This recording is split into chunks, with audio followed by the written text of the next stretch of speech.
Chapter 7. Acknowledge yourself as the creator. Open quote. If you have the ability to imagine it, or even to think about it, this universe has the ability and the resources to deliver it fully unto you. For this universe is like a well-stocked kitchen with every ingredient imaginable at your disposal. End quote. Esther Hicks. Ask and it is given.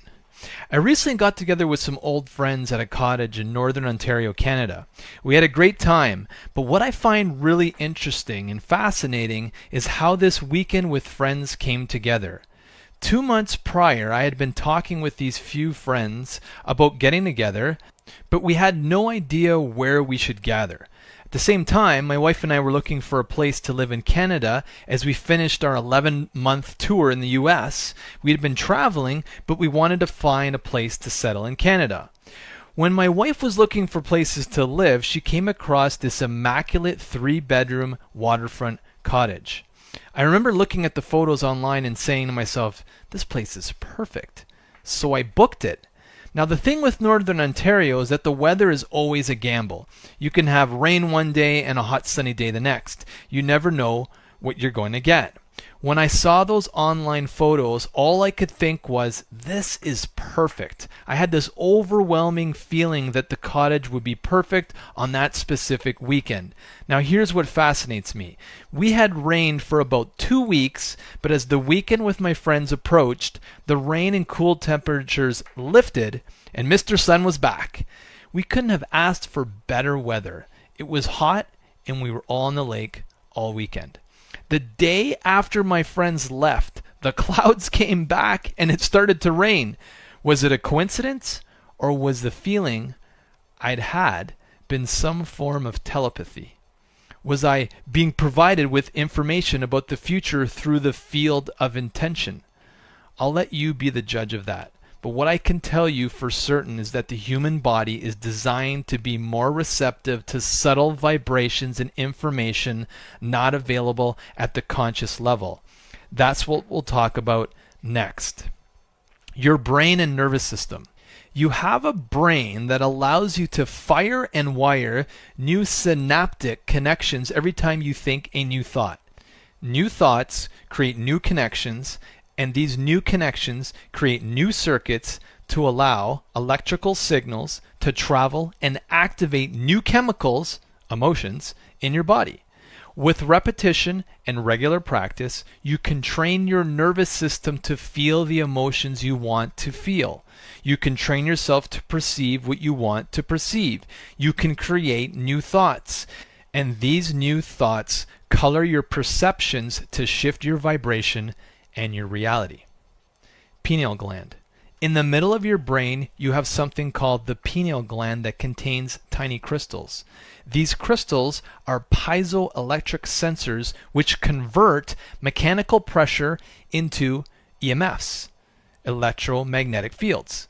Think of your pineal gland as a broadcasting tower for new frequencies and new information.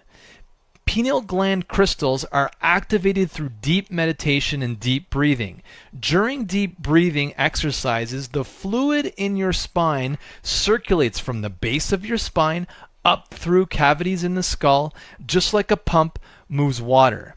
Your breath acts as the pump to move this spinal fluid. As the pressure and force from the spinal fluid builds in the pineal gland, it activates EMFs so that you can send, broadcast, or receive information like a satellite. Your pineal gland is the satellite that connects you to the field of intention. Open quote. The act of inhaling and bringing that breath all the way to your brain with passion and squeezing those internal muscles, you're exerting pressure against that pineal gland. As you start to pressurize those stacked crystals in the pineal gland, you begin to produce a piezoelectric effect. Now you're taking a mechanical stress and turning it into an electrical charge. All of a sudden, when they become electrically activated, the pineal gland is becoming like a radio antenna, and now it can pick up frequencies faster than the speed of light. End quote. Dr. Joe Dispenza. In Chapter 2, we discussed Harold Saxton Burr's work to measure biofields and his theory that these fields were creating our biology. That if you change the field, then you change matter. The planet and all matter in the universe is also created from a field, and we can refer to that field as the field of intention. When you send information, you are using intent, and when you receive information, you are using your intuition. All of this is standard equipment in the human body. You can send signals, your intent, and receive signals through intuition from the field, the human heart. The heart is not just a pump for the blood in your body. It's the most powerful electromagnet in the human body. When you are in a supercoherent state, the electromagnetic field created by the heart can be measured up to 10 feet outside of the body. That means vibrations and fields of energy can be measured, and that you are influencing physical matter outside of your body. That's how powerful you are. Let's say you're at a live concert and there are 10,000 people in the stadium. If 100 out of every 10,000 people in that venue are clapping their hands in synchronicity, then that's incoherence. However, if all 10,000 people in the stadium are clapping in sync together, then the sound in that venue gets amplified and there is way more energy. Supercoherence is when all 10,000 people in that same audience are clapping totally in sync. And that's a lot of energy. That is what it will feel like in your body when you are super coherent. Remember the yogurt example from chapter 2 in the I Am documentary. That's how powerful your heart and emotions are. The way you feel is important because it's constantly creating a field of intention that affects matter locally and non-locally. Not only does the heart affect matter, it's also a great receiver of new information. When you get new ideas or inspiration, that is the heart sending information to your brain to be processed so that you feel inspired and take action. Yes, the heart really does all of that. The way you feel matters. It's the same when you're angry or upset, except then it creates incoherency. When you're upset, then you're incoherent, and that means you have less energy and less cooperation from the cells, remember, citizens of your body.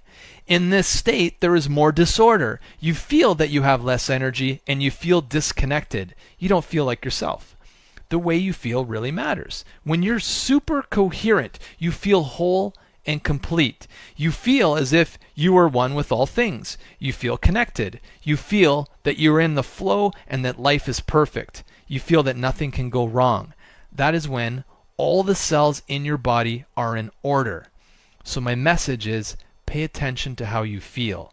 Meditation is a good place to start. It helps you become more aware and channel your energies to create positive emotions and the magnetic field of your heart so that you feel super coherent. Energy centers.